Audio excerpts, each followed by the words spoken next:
Hello friends, ഞാൻ doctor Shameer Zainuddin. അപ്പോൾ കേരളത്തിലെ തന്നെ മികച്ച PSC അക്കാഡമിയായ PSC ടോക്സും ഇന്ത്യയിലെ തന്നെ one of the best hybrid learning platform for medical students ആയിട്ടുള്ള മെഡിക്കോസും ജോയിൻ ചെയ്തുകൊണ്ട് ടാർഗറ്റ് ഗവൺമെൻറ് നഴ്സിംഗ് ജോബ്സ് എന്ന് പറഞ്ഞ് നഴ്സിംഗ് സ്റ്റാഫ്സിലേക്ക് വേണ്ടിയിട്ടുള്ള ഒരു എക്സാമിൻ്റെ പ്രിപ്പറേഷൻ കോഴ്സ് ആരംഭിച്ചത് നിങ്ങൾ എല്ലാവരും അറിഞ്ഞു കാണും. നല്ല രീതിക്ക് തന്നെ പ്രിപ്പറേഷൻസും ക്ലാസ്സസും ഒക്കെ പോകുന്നുണ്ട്. സോ അപ്പോൾ അതിൻ്റെ ഇടയ്ക്ക് നിങ്ങൾക്ക് ഒരു സുവർണാവസരം കിട്ടിയിരിക്കുകയാണ്. അത് അറിയിക്കാനാണ് ഞാൻ ഇന്ന് വന്നിട്ടുള്ളത്.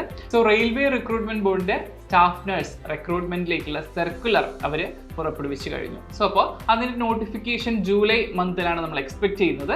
ആൻഡ് ബൈ ഇയർ എൻഡ് നമുക്ക് എക്സാമിനേഷനും എക്സ്പെക്ട് ചെയ്യുകയാണ്. സോ അപ്പോൾ ഇപ്പോൾ തന്നെ എത്ര ഏർലി ആയിട്ട് നമ്മൾ പ്രിപ്പറേഷൻ തുടങ്ങുന്നോ അത്രയും നമുക്ക് വിൻ ചെയ്ത് ആ ലിസ്റ്റിലേക്ക് അല്ലെങ്കിൽ നല്ലൊരു ജോലിയിലേക്ക് എത്തിപ്പെടാനുള്ള സാധ്യതകൾ കൂടുതലാണ്. സോ അതുകൊണ്ടാണ് നമ്മൾ നേരത്തെ തന്നെ ടാർഗറ്റ് ഗവൺമെന്റ് നഴ്സിംഗ് ജോബ്സ് എന്ന് പറഞ്ഞ കോഴ്സ് ലോഞ്ച് ചെയ്തിട്ടുള്ളത്. സോ അപ്പോൾ എല്ലാ എക്സാമിനേഷൻസ് പോലെ തന്നെ ഇവിടെയും 100 മാർക്കിന്റെ ക്വസ്റ്റ്യൻസ് ആണ് വരിക. അതിലൊരു 70% നമുക്ക് ടെക്നിക്കൽ പാർട്സ് ആണ് വരുന്നത്. അതായത് നഴ്സിംഗിന്റെ നിങ്ങൾ തിയറി ലെവലിൽ അല്ലെങ്കിൽ BSc നഴ്സിംഗ് അല്ലെങ്കിൽ ആ ഒരു ഗ്രാജുവേറ്റ് ലെവലിൽ നിങ്ങൾ പഠിച്ച കാര്യങ്ങൾ മാത്രമായിരിക്കും നിങ്ങൾക്ക് ഒരു 70% വരുന്നത്. ബാക്കി ഒരു 30% എന്ന് പറയുന്നത് നോൺ ടെക്നിക്കൽ പാർട്സ് ആണ്. അതായത് ജനറൽ ഇംഗ്ലീഷ്, അതുപോലെ തന്നെ learning ability and mental reasoning, അങ്ങനത്തെ കുറച്ച് കാര്യങ്ങളായിരിക്കും ഒരു 30 മാർക്സിന് വരുന്നത്. സോ അപ്പോൾ ഓവറോൾ നോക്കുമ്പോൾ 100 MCQs ആണ്. അതിൽ മെജോറിറ്റി ഓഫ് പോർഷൻസും നമ്മൾ ഓൾറെഡി പഠിച്ച anatomy, physiology, gynaecology, mental health nursing, child health nursing, community health nursing തുടങ്ങിയ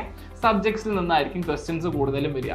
സോ അതല്ലാതെ ഒരു 30 മാർക്സിന് മാത്രമേ നമ്മൾ വേറെ എക്സ്ട്രാ ഒരു എഫേർട്ട് ഇടേണ്ടി വരുന്നുള്ളൂ. സോ അപ്പോൾ അതിൽ നമുക്ക് PSC ടോക്സിൽ നല്ലൊരു ബേസ്മെന്റ് ഉള്ളത് കൊണ്ട് തന്നെ അവർക്ക് ഒട്ടും തന്നെ അതിൽ ഒരു ഡിഫിക്കൽട്ടി ഇല്ലാതെ നിങ്ങൾക്ക് കവർ ചെയ്ത് തരാൻ പറ്റും. ടെക്നിക്കൽ പാർട്ടിൽ നമുക്ക് മാക്സിമം പറ്റുന്ന രീതിക്ക് അല്ലെങ്കിൽ നല്ല രീതിക്കുള്ളൊരു എഫേർട്ട് എടുത്തുകൊണ്ട് മെഡിക്കോസ് ടീംസിൽ ഉള്ള ഫാക്കൽറ്റീസ് നിങ്ങളുടെ കൂടെ ഉണ്ടാവും. സോ അപ്പോൾ ഒരിക്കലും ഒരു എത്തിപ്പിടിക്കാൻ പറ്റാത്ത ദൂരത്തിലല്ല ഒരു വിജയം എന്ന് പറയുന്നത്. സോ അപ്പോൾ നമുക്ക് വിചാരിച്ചു കഴിഞ്ഞാൽ എത്രയും നേരത്തെ നമ്മൾ പ്രിപ്പറേഷൻ ആരംഭിച്ചു കഴിഞ്ഞാൽ ഈസി ആയിട്ട് ആ ഒരു റെയിൽവേ നഴ്സിംഗ് സ്റ്റാഫ് എന്ന പോസ്റ്റിലേക്ക് എത്തിപ്പെടാൻ എല്ലാവർക്കും സാധിക്കും എന്നുള്ളതാണ്. ഇപ്പോൾ സർക്കുലർ വന്ന സമയത്ത് തന്നെ നിലവിൽ അവർ അനൗൺസ് ചെയ്തിട്ടുള്ള വേക്കൻസി എന്ന് പറയുന്നത് 678 700ഓളം വേക്കൻസിയാണ് ഇപ്പോൾ നിലവിൽ അവർ പറഞ്ഞിട്ടുള്ളത്. അപ്പോൾ ജൂലൈയിൽ നോട്ടിഫിക്കേഷൻ വരികയും ബൈ ഇയർ എൻഡ് എക്സാം വന്നിട്ട് അത് കഴിഞ്ഞ് റിസൾട്ട്സ് അനൗൺസ് ചെയ്യുന്ന സമയത്ത് അറൗണ്ട് ഒരു 1000 വേക്കൻസിയാണ് നമ്മൾ എക്സ്പെക്ട് ചെയ്യുന്നത്. സോ അപ്പോൾ 1000 വേക്കൻസി ഉള്ള സമയത്ത് നമുക്ക് അതിൽ ഒരെണ്ണം നമ്മൾക്ക് നേടിയെടുക്കാൻ പറ്റണം. അതാണ് നമുക്ക് ഈ ഒരു കോഴ്സ് കൊണ്ട് നമ്മൾ ഉദ്ദേശിക്കുന്നത്. ഓക്കെ, അപ്പോൾ അതുപോലെ തന്നെ എവിടേക്കാണ് ജോബ്സ് വരിക എന്നുള്ളത് നിങ്ങൾ എല്ലാവരും ചോദിക്കുന്ന ഒരു ക്വസ്റ്റ്യൻ ആണ്. അപ്പോൾ റെയിൽവേ ഡിപ്പാർട്ട്മെന്റ് താഴെ അല്ലെങ്കിൽ റെയിൽവേ റിക്രൂട്ട്മെന്റ് ബോർഡിന്റെ താഴെ വരുന്ന നഴ്സിംഗ് സ്റ്റാഫിന്റെ പോസ്റ്റിംഗ് എവിടെയൊക്കെ ആയിരിക്കും എന്ന് ചോദിച്ചു കഴിഞ്ഞാൽ റെയിൽവേ ഹോസ്പിറ്റൽസ്, അതായത് നമ്മൾ എക്സാമ്പിൾ പറയുകയാണെങ്കിൽ നമുക്ക് സൗത്ത് സോൺ റെയിൽവേ ഹോസ്പിറ്റൽ വരുന്നത് ചെന്നൈയിലാണ്.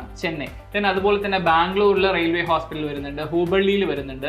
അതുപോലെ തന്നെ അല്ലാതെ റെയിൽവേ മെഡിക്കൽ ടീം ഉണ്ടാവും. അതായത് നമുക്കിപ്പോൾ ട്രിവാൻഡ്രത്താണെങ്കിലും എറണാകുളം, അതുപോലെ പാലക്കാട്, ഷൊർണൂർ, ഇവിടെയൊക്കെ റെയിൽവേ ഉണ്ടാവും, മെഡിക്കൽ ടീംസ് അവൈലബിൾ ആണ്. സോ അപ്പോൾ ആ ഒരു ടീംസിലേക്ക് നമുക്ക് സ്റ്റാഫ് നഴ്സിന്റെ പോസ്റ്റിംഗ് ഉണ്ടാവും. അതുപോലെ എമർജൻസി ടീംസ് എന്തെങ്കിലും ആക്സിഡന്റ് അപ്രോച്ച് ചെയ്യാനായിട്ട് അല്ലെങ്കിൽ ആ ഒരു സമയത്ത് നമുക്ക് മാനേജ് ചെയ്യാൻ വേണ്ടിയിട്ട് എമർജൻസി ടീംസ്, മെഡിക്കൽ ടീംസ് ഉണ്ടാവും. സോ അപ്പോൾ അവിടേക്ക് നഴ്സിംഗ് സ്റ്റാഫിന്റെ ആവശ്യം വരുന്നുണ്ട്. സോ അങ്ങനെ കുറേ അധികം ഓപ്പർച്യൂണിറ്റീസ് അല്ലെങ്കിൽ ഓപ്പണിങ്സ് നമുക്ക് എവിടെ വരുന്നുണ്ട്, റെയിൽവേ ഡിപ്പാർട്ട്മെന്റിൽ തന്നെ വരുന്നുണ്ട്. സോ അപ്പോൾ അതിലേക്കെല്ലാം കൂടിയിട്ടുള്ള ഒരു കോമൺ എക്സാം ആണ് ഈ ഒരു RRB നടത്തുന്ന സ്റ്റാഫ് നഴ്സ് എക്സാം അല്ലെങ്കിൽ റെയിൽവേ നഴ്സിംഗ് ഓഫീസർ എന്ന് പറയുന്ന എക്സാം. അപ്പോൾ ആദ്യം ഒരു സ്റ്റാർട്ടിംഗ് സാലറി തന്നെ അറൗണ്ട് 80 ആണ് അവർ പറയുന്ന ഗ്രോസ് പേ എന്ന് പറയുന്നത്. അതായത് ഒരു 65+ നമുക്ക് ഇൻ ഹാൻഡ് എക്സ്പെക്ട് ചെയ്യാൻ പറ്റും. സോ അപ്പോൾ ആ ഒരു നല്ലൊരു രീതിക്കുള്ള ഒരു സെൻട്രൽ ഗവൺമെന്റിന്റെ അണ്ടറിൽ വരുന്ന ഒരു ജോബും കൂടിയാണ് ഈ ഒരു റെയിൽവേ നഴ്സിംഗ് ഓഫീസർ എന്ന് പറയുന്നത്. ഇത്രയും നല്ലൊരു പേ 80,000+ വരുന്ന ആ ഒരു പേയ്മെന്റ് കിട്ടുന്നുണ്ട്, സാലറി സ്കെയിൽ വരുന്നുണ്ട്. അതിൻ്റെ കൂടെ തന്നെ കുറേ അധികം ആനുകൂല്യങ്ങളും നമുക്ക് ആ ഒരു റെയിൽവേ നഴ്സിംഗ് ഓഫീസർ എന്ന പോസ്റ്റിലേക്ക് വരുന്നുണ്ട്. അതായത് സെക്കൻഡ് ക്ലാസ് AC ടിക്കറ്റ് ട്രെയിനിൽ നമുക്ക് ഫാമിലി മെമ്പേഴ്സിന് എല്ലാവർക്കും അവൈലബിൾ ആണ് എന്നുള്ളത്. പിന്നെ അതുപോലെ തന്നെ റെയിൽവേ ക്വാർട്ടേഴ്സ് കിട്ടുന്നുണ്ട്. സോ അപ്പോൾ അങ്ങനെ ഒട്ടധികം അനവധി വരുന്നുള്ളത് ആനുകൂല്യങ്ങളും ഈ ഒരു സാലറിയുടെ കൂടെ നമുക്ക് കിട്ടുന്നുണ്ട് എന്നുള്ളതാണ് വേറൊരു ഹൈലൈറ്റ് എന്ന് പറയുന്നത്. ഓക്കെ, സോ അപ്പോൾ ഞാൻ നേരത്തെ പറഞ്ഞ പോലെ തന്നെ 100 മാർക്സിന്റെ MCQs ആയിരിക്കും ക്വസ്റ്റ്യൻസിൽ വരുന്നത്. 70 പാർട്ട് ടെക്നിക്കലും ബാക്കി ഒരു 30 മാർക്സിന്റെയാണ് നോൺ ടെക്നിക്കൽ വരുന്നത്. ഓക്കെ, അപ്പോൾ എല്ലാവരും നമ്മുടെ ഈ ഒരു നോൺ ടെക്നിക്കൽ ആൻഡ് ടെക്നിക്കൽ പാർട്ടിലെ എക്സ്പേർട്സ് ആയിട്ടുള്ള ഫാക്കൽറ്റീസ് ആണ് നിങ്ങൾക്ക് എല്ലാവർക്കും ഇവിടെ ക്ലാസ് എടുക്കാനായിട്ട് നമ്മുടെ PSC ടോക്സും മെഡിക്കോസും കൂടി ജോയിൻ ചെയ്തുകൊണ്ടുള്ള government target nursing government jobs എന്ന് പറയുന്ന ഒരു കോഴ്സിലേക്ക് അറേഞ്ച് ചെയ്തിട്ടുള്ളത്.